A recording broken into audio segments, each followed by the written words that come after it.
O que os povos originários aprenderam foi que se você queima de forma controlada, você evita os grandes incêndios, que em inglês é wildfire, fogo selvagem, né? O grande incêndio é o problema, porque o grande incêndio ele invade pedaços de floresta, sai do cerrado, sai das gramíneas e invade o cerrado, e aí ele causa problemas enormes. Os estados têm que estar preparados, não improvisar. Então, quando o fogo já começou, fora de controle, aí que vem os estados a começar a tentar apagar o incêndio, quando na verdade o que deveria ser feito é antes, ter fogos controlados para queimar, para que esse fogo não saia fora de controle e estar preparados todos os anos e não actuar de improviso quando já começou o fogo, que é o que está acontecendo agora. Ou seja, quando o fogo começou, o nível de destruição já está dado, né? O nível de destruição já está dado.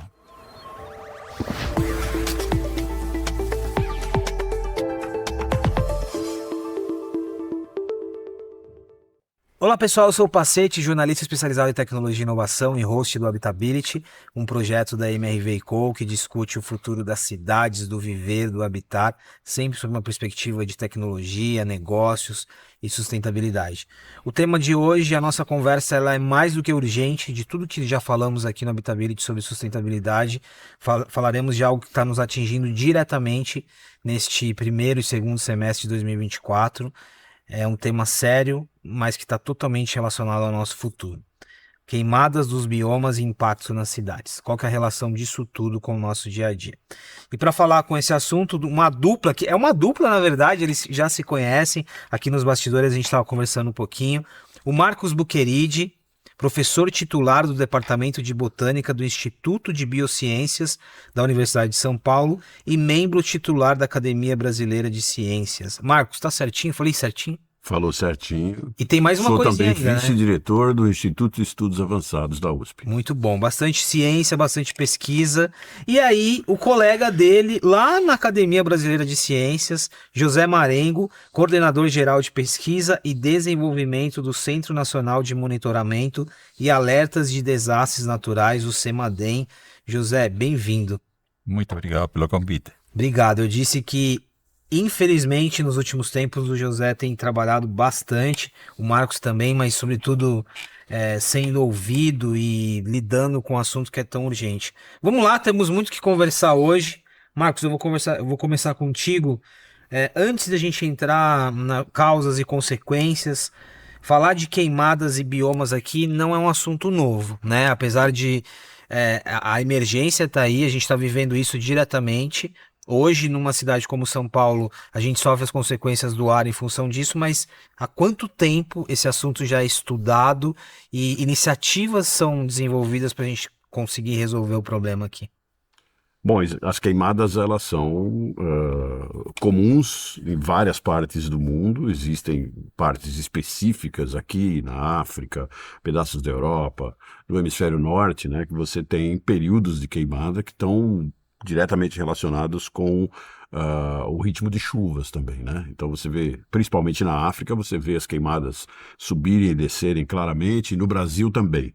Então, isso geralmente na época de seca, né? As queimadas, a gente tem notícias de queimadas pelos povos originários aqui na América do Sul, né? No Brasil especificamente, há mais de 30 mil anos, né? Isso de forma controlada, etc. Quer dizer, está sim relacionado com o ser humano, com o Homo sapiens, mas isso já tem um tempo bastante razoável. E agora, recentemente, com o aumento muito grande da população, e várias outras questões, né, dessa força para invadir a região, principalmente do norte do Brasil, que é onde se queima mais, essas queimadas estão se tornando cada vez mais evidentes. E mais recentemente, as mudanças climáticas globais, com o aumento de temperatura, aumenta ainda mais a probabilidade de que as queimadas ocorram. Então isso veio para ficar, né? A gente vai ter, existem grandes queimadas, existem queimadas pequenas, existem queimadas naturais. Então o fogo é um universo de estudo de várias pessoas. Mas uma dúvida aqui bem prática, o exemplo que você deu dos povos originários, o manejo do fogo em si está relacionado ao desenvolvimento da sociedade e da humanidade como um todo. Agora, legalmente, o manejo do fogo, as queimadas, existe algo jurídico que me impeça de... Como que funciona? Eu tenho muita dúvida nesse sentido. Existe lei que proíbe, né, a queimada. A queimada, como ela pode causar muitos problemas se você tiver queimadas muito grandes, porque a queimada, vamos dizer, normal, a queimada natural, é a queimada no cerrado. E isso tem a ver inclusive com a evolução das espécies do cerrado. Se você não queima o cerrado, ele acaba virando uma floresta. Do cerrado, e como a gente conhece, deixa de existir. Mas esse fogo é um fogo que passa muito rápido, ele desperta, faz sementes germinarem, faz brotos aparecerem, né, recoloca os animais. Então existe uma função em alguns biomas no Brasil, o cerrado notadamente, o Pantanal também, essas queimadas têm um papel biológico. Quando entra o homem na história, quando entra o ser humano na história, né, isso muda porque você começa a ter queimadas cada vez maiores. O que os povos originários aprenderam foi que se você queima de forma controlada, você evita os grandes incêndios, que em inglês é wildfire, fogo selvagem, né? O grande incêndio é o problema, porque o grande incêndio ele invade pedaços de floresta, sai do cerrado, sai das gramíneas e invade o cerrado, e aí ele causa problemas enormes com uma queimada muito forte, você esquenta demais o solo, você mata, várias plantas usam o sistema de armazenamento no cerrado em forma de batatas, né, que armazenam reservas, então se você matar isso, aquilo não retorna. Tem toda não é só a superfície. Você mata os formigueiros, o cerrado é uma floresta de cabeça para baixo. Então se você, quando ele queima, fica um monte de coisa embaixo, que vai rebrotar. Né? Se você queima e a temperatura aumenta demais, você vai acabar com os formigueiros, você vai acabar com a vida debaixo da terra. Existem locais onde já se encontrou, por exemplo, praticamente árvores inteiras, só com os ramos saindo, enterradas no cerrado. Né? Então é realmente um bioma invertido em relação à Mata Atlântica, em relação à Amazônia. Ô José, em relação ao que o Marcos trouxe de todos as razões aqui, as consequências, a situação saiu do controle, ela está prestes a sair do controle. Por que nesse momento, em 2024, a gente está presenciando, e para quem é leigo no assunto, a sensação é essa, me parece que saiu do controle. Dá uma perspectiva para a gente, saiu do controle, não saiu, o que está acontecendo? Bom, na verdade saiu do controle, não? Porque, como Marcos falou, não? Ou seja, no caso de Amazônia e algumas outras áreas, o fogo é uma atividade cultural. Os pequenos agricultores sempre colocam fogo controlado e depois eles controlam e apagam. Não só que quando você tem uma situação de seca, de grande porte, como foi Pantanal em 2019, 2020 e agora, e na Amazônia você coloca os ingredientes necessários para aumentar a ignição e a propagação de fogo, que é que seca, solo seco, baixa temperatura do ar, o vento muito forte. Então o fogo sai fora do controle. O pequeno produtor não tem como avançar isso. E muitas vezes, já temos falado muitas vezes, os estados têm que estar preparados, não improvisar. Então, quando o fogo já começou, fora de controle, aí que vem os estados a começar a tentar apagar o incêndio. Quando, na verdade, o que devia ser feito é antes ter fogos controlados para queimar, para que esse fogo não saia fora de controle e estar preparados todos os anos e não actuar de improviso quando já começou o fogo, que é o que está acontecendo agora. Ou seja, quando o fogo começou, o nível de destruição já está dado, né? O nível de destruição já está dado. Por exemplo, na região do centro-oeste, parte de São Paulo, também oeste de São Paulo, são mais de 120 dias secos consecutivos, sem chuva. E isso é o ingrediente para queimar. No caso da Amazônia, por exemplo, em 2005 foi uma grande seca. Em 2010, outra grande seca, mas em 2010 teve mais incêndios. Por quê? Porque aquele material que não pegou fogo em 2005 ficou armazenado. E muitas vezes, o ano passado foi seca na Amazônia, mas muito material que está queimando agora foi material que ficou do ano passado. Secou, ficou aí, pegou fogo, combustível, como disse, e a estação fora de controle. Normalmente, a estação de incêndios é na estiagem. Normalmente, o pico de queimadas, todos os anos em setembro. Só que este ano o pico já foi bem antes, não? E o número de queimadas agora no Pantanal e na Amazônia passou dos valores anteriores. Ou seja, é uma situação realmente fora de controle. Marcos, dá uma ideia, até para quem não está muito habituado, a gente acaba, quando a situação já está crítica, quando a gente está combatendo ali o incêndio, a destruição já foi dada. Dá uma ideia pra gente, você falou um pouquinho no caso do Cerrado, de que destruição é essa que a gente está falando, porque a gente acaba olhando muitas vezes a árvore que queimou, a gente esquece de todos os animais que estavam ali, é claro que a gente acaba se compadecendo de uma outra imagem que viraliza, mas de todos os animais, a consequência de longo prazo, ou seja, quando uma mata é queimada, se o tempo, em quanto tempo aquilo vai se regenerar, dá uma ideia pra gente que talvez não passa pela nossa cabeça das consequências aqui.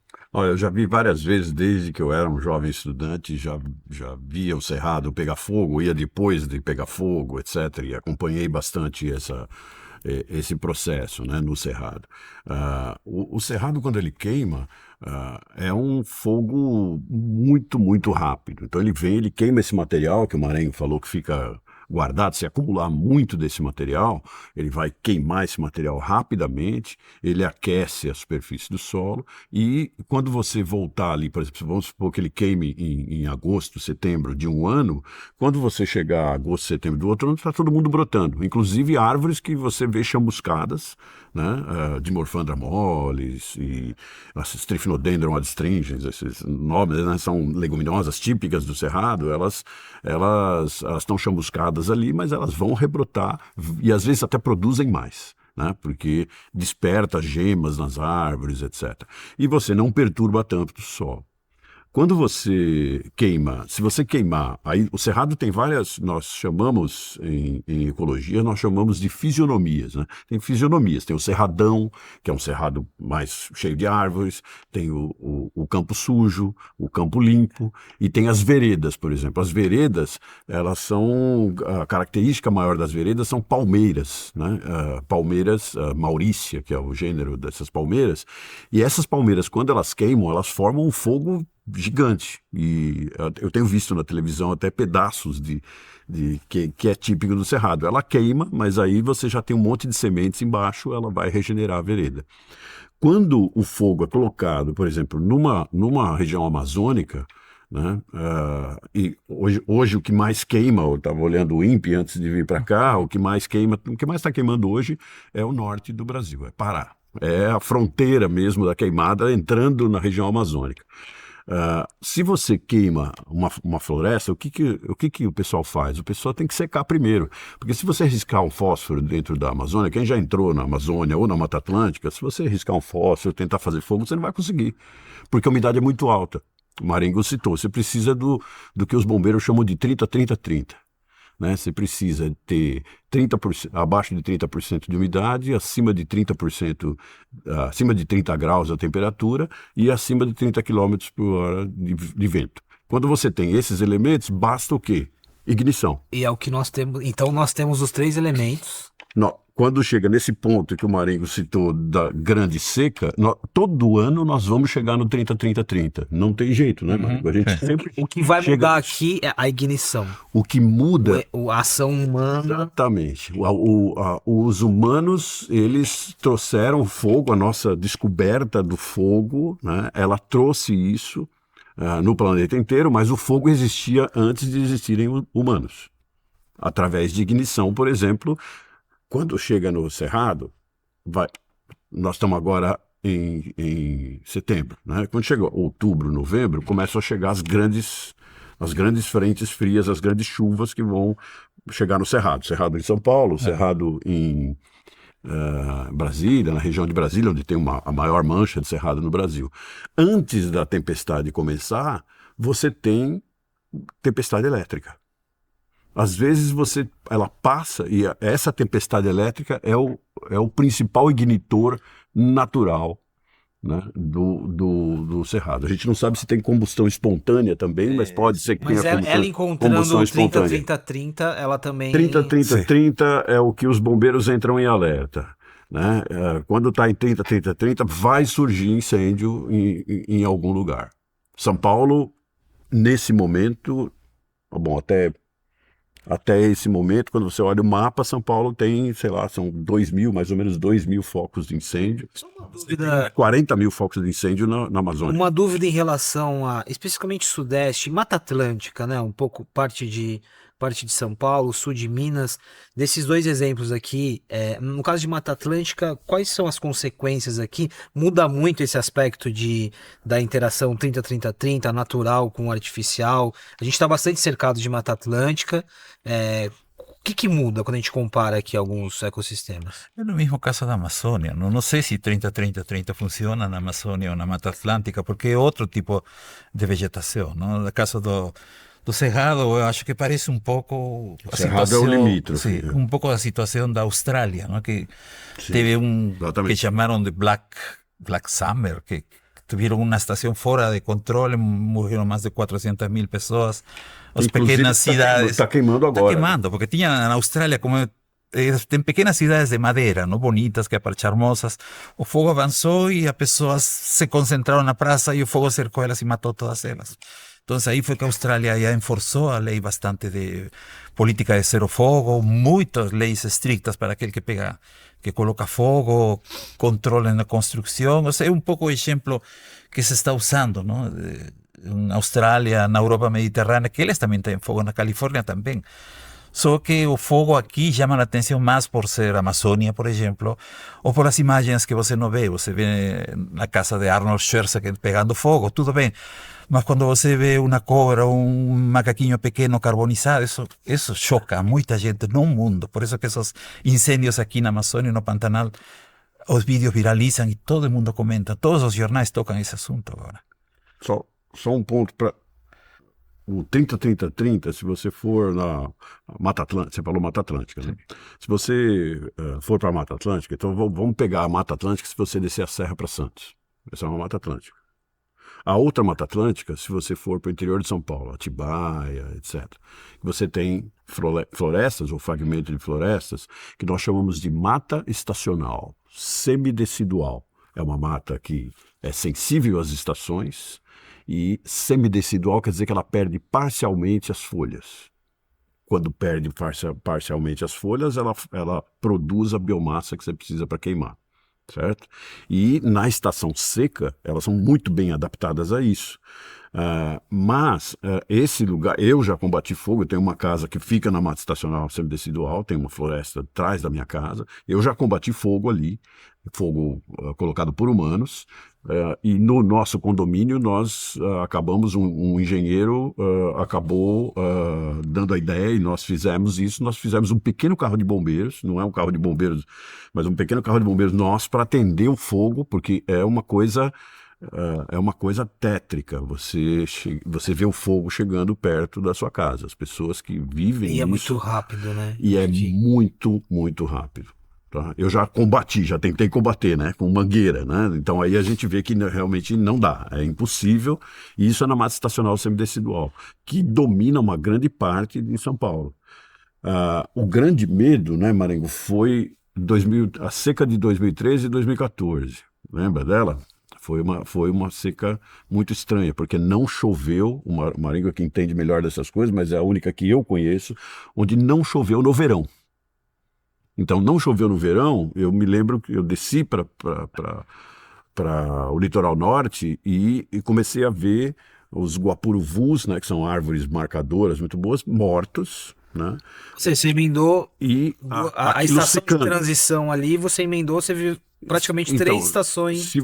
Se não chove no verão, que é o que dá essa umidade para você ficar longe do 30-30-30 parecido com o do Cerrado, você imagina, se não choveu em fevereiro, não choveu em março, aí você vai entrar abril, maio, junho, fica mais seco ainda. E a estiagem, a estação de E estiagem. é uma estiagem prolongada que começa lá em fevereiro, aí é muito difícil a gente segurar o fogo que eu vou chamar aqui de fogo humano, né? Que é para distinguir do fogo natural, né? Vai ser muito difícil segurar. E queimada em floresta é muito grande e muito potente. Ela não é tão rápida, mas ela é potente. E aí é muito difícil distinguir. Dá para fazer uma comparação agora de 2024 com 2013, 2014? Ou vai ter que esperar o verão para entender como que vai ser o comportamento aqui das chuvas? Não, esse verão choveu, né, Marinho? Este verão depende da região, porque, por exemplo, o caso do sul da Amazônia e centro-oeste, voltando para 2023, a primavera de 2023, normalmente as chuvas começam em outubro, na primavera. Só que foi tão seco, e o solo foi tão seco, e ainda nós tínhamos o fenômeno do El Niño, que a estação chuvosa começou tarde, em janeiro de 2024, e foi muito fraca. Então, no caso da Amazônia Pantanal, é como se você passasse da estação de estiagem e seca de 2023, um verão muito fraco, e a estação de estiagem de 2024 parece um início da seca. Então, se não começar a chover agora em outubro, e chover bastante, nós vamos a ter as mesmas condições que nós tivemos em meados de 2013, não? Na verdade, 2012, que já estava sendo observado, e a situação que vimos o ano passado. Então, a preocupação de que este ano nós tenhamos uma situação grave, não só na Amazônia, no Pantanal, sino também aqui nesta região é muito alta. Só se espera um pouco a configuração do fenômeno La Niña, que já estava previsto para começar em maio, mas agora está meio que... Ele não chegou. Não chegou, parece que uma La Niña muito tímida, e parece que se bater vai ser fraca. Então, se vai ser fraco, então a preocupação é muito alta de que o próximo ano nós possamos ter não só uma combinação na Amazônia Pantanal, sino também o centro-oeste e sudeste. Deixa eu abrir um parênteses aqui. Está muito claro para vocês o grau de complexidade, né? Olha o tanto de variáveis que a gente tem aqui. Sim. Variáveis climáticas, variáveis de contexto. Por isso que a gente sempre reforça o papel da ciência. É uma esfera de sociedade, de jurídico, política, é muito complexo. Houve uma politização, né, parceiro? Também tem um lado... Tem uma politização. Nós precisamos ver se essa politização é uma politização que é verdadeira, que existe isso mesmo, se é uma politização. Isso é importante. Tem um lado político saudável do ponto de vista de gestão e ação, e o lado da politização aqui, que também é bastante preocupante, né? E isso é importante, porque, por exemplo, a CEMADEM, quando tem um desastre, uma enxurrada ou São Sebastião, a quantidade de pedidos do Ministério Público chegavam. Foi previsto quanto que choveu, ou seja, como tentando estabelecer responsabilidades. E uma das coisas que eu participo em vários eventos é que a mentalidade, por exemplo, quando eu sou climatologista, quando se trabalha com atribuição, por exemplo, atribuição, a seca da Amazônia não teria acontecido se o ser humano não tivesse intervido, alguma coisa. Ou seja, atribuir, por exemplo, tal seca a mudança climática. Isso é algo matematicamente complicado e possível fazer. Mas às vezes chegam pedidos dos juízes, e os juízes querem determinar quem que foi culpado. Para eles, outra percepção de atribuição. Tal empresa mandou um cara a queimar. O cara que queimou era um ignorante. O cara não entendia as consequências devastadoras, biológicas, científicas disso. Então, quem que é responsável? Aquele que pega fogo ou mandante? Se tivéssemos essa situação de mandante e... Ou seja, além de tudo, tem uma questão de jurisprudência aqui. Tem um outro elemento. Eu conversei com um bombeiro que está combatendo agora e tal, e perguntei para ele, falei, vocês já pegaram gente lá? Já pegamos. E aí como é que você divide? É criminoso ou não é crime? O que está acontecendo? É acidente? Mas a pessoa pode jogar uma bituca de cigarro, por exemplo, se passar por uma região de cerrado, basta a bituca de cigarro, aquilo vai embora. A bituca de cigarro sendo jogada é uma atitude criminosa? Eu acho que na seca deveria ser criminalizada. Deveria. Porque não, né? Agora, existe um outro elemento que você já viu um fogo de perto? Você já viu um fogo O que eu presenciei mais próximo de um fogo foi numa rodovia, onde, por incrível que pareça, o calor, mesmo com a distância, o calor já era Você chegou próximo e olhou para a chama? Acho que Não, estaticamente não. Ela é hipnótica. Aquilo é hipnótico. Eu presenciei voltando uma vez de Ribeirão Preto para São Paulo, eu presenciei um evento em que tinha uma chama na posição exata no canavial. Os carros começaram a parar todos no acostamento e olhar. Eu parei também porque tinha muita fumaça, tal. Depois da fumaça passou, mas você olhava para as pessoas, parece que elas estavam olhando um OVNI. É hipnótico. Então muitas pessoas, elas colocam fogo só para ver. Gente, quantas variáveis. Então você tem variáveis psicológicas que podem ser relevantes. E eu tenho uma pessoa no meu laboratório que planta cana, a família dela planta cana, e ela reclama o tempo todo de pessoas que chegam lá simplesmente e colocam fogo. E a propriedade deles é multada, e eles vão tentar explicar e dizer, mas a gente não colocou fogo, porque passou alguém ali que coloca fogo. Sim. Isso antes dessa ideia. Ou seja, tem uma conversa sobre motivações aqui também, que vai até para um outro campo. Ô Marcos, eu vou ir agora para a gente quase fechar, eu vou para um outro lado. Aqui no Habitability a gente até teve um episódio falando sobre cidades e campo, a gente não separa aqui, né? Então, numa cidade a gente tem biomas, a gente tem a relação entre o que é o que é urbano e o que é natureza está muito cada vez mais conectado. Mas eu queria falar sobre consequências para a cidade em si, talvez separando nesse momento. Tá muito claro, né? A gente vivencia a qualidade do ar, por exemplo, em cidades como São Paulo, Belo Horizonte, baixíssima, batendo recordes, a dificuldade de respirar, mas de quais outras consequências a gente está falando que já chegaram até nós, nos mananciais, no abastecimento de água, ou seja, voltando ao início da nossa conversa, o agravamento das queimadas, como que ele tem um impacto direto nas cidades? Nós, em 2019, a gente teve aquele episódio da chuva preta. Então era chamada de chuva negra, hoje é chamada chuva preta. Nós tivemos a sorte de que alguém coletou aquilo, né? Pegou aquilo no balde direitinho e deu para nós. E junto com a professora Pérola, do Instituto de Química, os dois grupos se uniram e nós fizemos as análises químicas para ver o que veio e de onde veio, o que aconteceu. E claramente, na botânica a gente consegue até saber, porque tem pedaços de plantas que são transportados. Então você tem materiais particulares... Transportados pelo ar. Transportados pelo ar. A chuva preta, ela escureceu o céu de São Paulo, escureceu muito fortemente, e o que aconteceu foi que choveu. E quando choveu, aquilo vem tudo para baixo. Então você transfere a poluição que está no ar, você transfere para a água. A poluição não desapareceu. Ela vai parar. Ela vai parar nos nossos mananciais. Ela vai parar no mar. Então, isso não desaparece. Então, as substâncias que estão. Quando a floresta queima na Bolívia, nesse episódio de 2019, a gente pegou material que veio a gente sabe que veio da Bolívia, porque tinha queima de milho que vinha da região da Bolívia. E da Amazônia.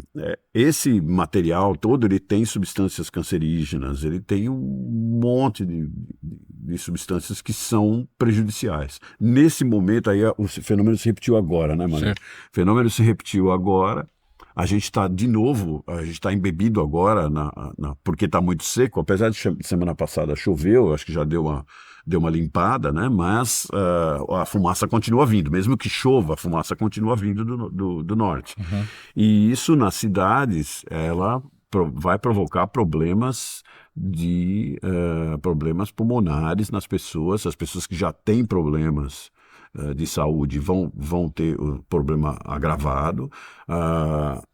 Indivíduos muito jovens, né, bebês, e indivíduos mais velhos, né, os idosos, vão sofrer mais com esse material no ar. Não só eles, todos os animais que estão aqui, os animais urbanos, os pássaros, principalmente os pássaros que são menorzinhos, sofrem muito mais. As próprias árvores nossas sofrem, nós já provamos isso, já fizemos experimento, já demonstramos que as próprias árvores sofrem com certa substância. Ou seja, não estamos falando de algo pontual, não é choveu, limpou. Não.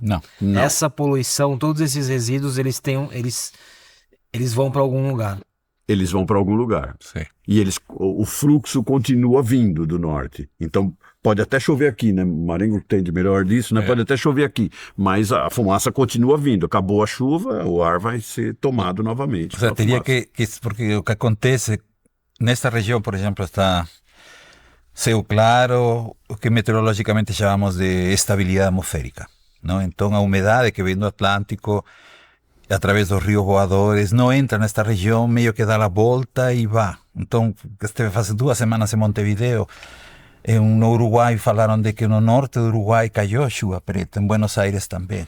E fazendo análisis, não é só nas queimadas aqui no Brasil, Também não caiu? Porto Alegre, sim, ou seja, todo o sul do Brasil, norte da Argentina, Uruguai, porque tem áreas de Paraguai, norte do Chaco que estão queimando, na Bolívia também, no Peru, no Equador e Venezuela, ou seja, é uma estação de fogos muito ativa, porque toda essa região está em seca. Agora, se eles têm terrorismo ambiental, não, é outra história, mas a seca está presente. Deixa eu terminar com uma. A gente acabou problematizando bastante, mas foi bem didático, porque deu para entender muito e tá muito claro das camadas e das complexidades. Eu sei que é um desafio aqui falar de solução, né? Lá no início você falou sobre algumas soluções. A gente está falando de muitos agentes envolvidos. Mas para a gente fechar talvez com uma pontinha de esperança, vou dizer essa palavra, eu vou propor que você coloque uma solução na mesa e você coloque uma solução na solução. Pode começar contigo, Marengo. Do que a gente está falando aqui? Como que a gente começa a resolver, considerando que já é urgente, já as problemáticas elas já estão aí? O que nós precisamos é prevenção. Prevenção em termos de previsão climática, por exemplo, se vem uma seca ou não. E preparação dos municípios, particularmente aqueles que somos mais vulneráveis a incêndios, a se organizar, a ter um corpo de bombeiros especializado, permanente e prontos para agir. Antes do fogo e não Antes durante o do fogo. fogo. Porque durante o fogo Durante o fogo. já é tarde demais. Marcos. Bom, eu vou junto com o Marengo na questão da prevenção. E o trabalho que eles fazem, né, no CEMADEM, eles informam. No Rio Grande do Sul nós discutimos isso, nós tivemos um evento no Já estava Estudos previsto. Avançados e tal. Estava tudo previsto. Quando você pergunta para eles, a gente avisou, está previsto, avisou, etc, etc. Então, existe uma desconexão para não... A prevenção, o Marengo já colocou, quer dizer, é possível prever? É possível fazer fogo de manejo? É possível, tem gente que sabe como fazer isso, os próprios índios podem nos ajudar, porque eles ainda têm esse conhecimento. O outro elemento que eu acho que é importante é o elemento de gestão. Então você tem a Defesa Civil, você tem vários órgãos que têm que se comunicar. E o que nós detectamos é que faltam alguns elementos de comunicação. E aí nós iniciamos um projeto no Instituto de Estudos Avançados, trazendo essas pessoas, e estamos fazendo uma série de reuniões com a Defesa Civil, com todas as pessoas envolvidas, o INPE, inclusive, o CEMADEM, estão lá, para que as pessoas pensem em conjunto quem tem que avisar quem, com que velocidade. Isso pode acelerar para evitar, porque uma vez que o incêndio começou e passou de um determinado ponto, esse ponto que eu estou chamando ponto de não retorno. Se você deixar passar do ponto de não retorno, você não segura mais o fogo. Nossa. Então, o jogo tem que ser o quê? Não deixar passar do ponto de não retorno. Certo? Proibir e entender melhor por que nós passamos aqui pela complexidade, entender melhor por que as pessoas colocam fogo, se é terrorismo climático, se não é, se é psicológico, o que é, e fazer com que ele não passe desse ponto de não retorno. Buqueride e Marengo, falei com essa dupla aqui de cientistas, olhando um pouquinho para um tema que às vezes para quem é leigo no assunto, e na verdade nesse caso aqui já não faz mais sentido falar leigo, né? A gente, de fora da academia, a gente olhava tão distante, a gente viu que não é bom olhar com distância, né? É um assunto que tem a ver com todos nós. Obrigado pelo papo, obrigado por compartilhar um pouquinho aqui do tempo de vocês, viu?